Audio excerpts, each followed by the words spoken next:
एक बार की बात है कि बंगिरी के घने जंगल में एक उन्मत्त हाथी ने भारी उत्पात मचा रखा था। वह अपनी ताकत के नशे में चूर होने के कारण किसी को कुछ नहीं समझता था। बंगिरी में ही एक पेड़ पर एक चिड़िया व चिड़े का छोटा सा सुखी संसार था। चिड़िया अंडों पर बैठी नन्हे नन्हे प्यारे बच्चों के निकलने की सुनहरे सपने देखती रहती।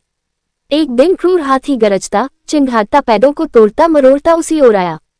देखते ही देखते उसने चिड़िया के घोंसले वाला पेड़ भी तोड़ डाला।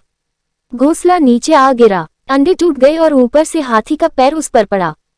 चिड़िया और चिड़ा चीखने चिल्लाने के सिवा और कुछ न कर सके। हाथी के जाने के बाद चिड़िया छाती पीट पीट कर रोने लगी। तभी वहां कटफोड़वी आई। वह चिड़िया की अच्छी मित्र थी। कटफोड़वी ने उनके रोने का कारण पूछा तो चिड़िया ने अपनी सारी कहानी कह डाली। कटफोड़वी बोली, इस प्रकार गम में डूबे रहने से कुछ नहीं होगा। उस हाथी को सबक सिखाने के लिए हमें कुछ करना होगा। चिड़िया ने निराशा दिखाए, हम छोटे मोटे जीव उस बलशाली हाथी से कैसे टक्कर ले सकते हैं। कटफोड़वी ने समझाया, एक और एक मिलकर 11 बनते हैं। हम अपनी शक्तियां जोड़ेंगे। कैसे? चिड़िया ने पूछा। मेरा एक मित्र भावरा है, हमें उससे सलाह लेना चाहिए। चिड़िया और कटफोड़वी भावरे से मिली। भावरा गुनगुनाया, ये तो बहुत बुरा हुआ। मेरा एक मेढक मित्र है, आओ उससे सहायता मांगे। अब तीनों उस सरोवर के किनारे पहुंचे जहां वह मेढक रहता था। भावरे ने सारी समस्या बताई। मेढक भर्राए स्वर में बोला, आप लोग धैर्य से जरा यही मेरी प्रतीक्षा करें, मैं गहरे पानी में बैठकर सोचता हूँ। ऐसा कहकर मेढक जल में कूद गया। आधे घंटे बाद वह पानी से बाहर आया तो उसकी आंखें चमक रही थी। वह बोला, दोस्तों, उस हत्यारे हाथी को नष्ट करने की मेरे दिमाग में एक बड़ी अच्छी योजना आई है। उसमें सभी का योगदान होगा। मेढक ने जैसे ही अपनी योजना बताई, सब खुशी से उछल पड़े। योजना सचमुच ही अद्भुत थी।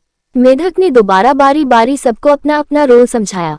कुछ ही दूर वह उन्मत्त हाथी तोड़फोड़ मचाकर व पेट भरकर कोंपलों वाली शाखाएं खाकर मस्ती में खड़ा झूम रहा था। पहला काम भावरे का था।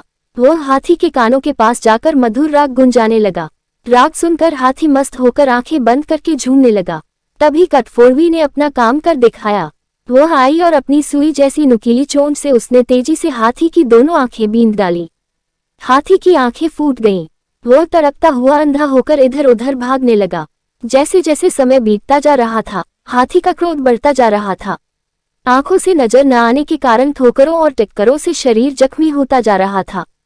जख्म उसे और चिल्लाने पर मजबूर कर रहे थे। चिड़िया कृतज्ञ स्वर में मेढक से बोली, भैया, मैं आजीवन तुम्हारी आभारी रहूंगी।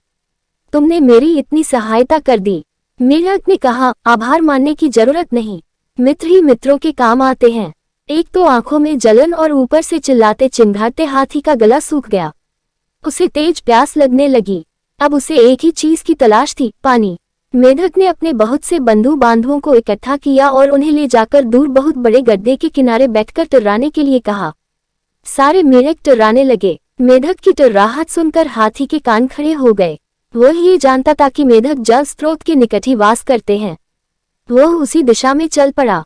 टर्राहट और तेज होती जा रही थी। प्यासा हाथी और तेज भागने लगा। जैसे ही हाथी गड्ढे के निकट पहुंचा, मेंढकों ने पूरा जोर लगाकर टर्राना शुरू किया।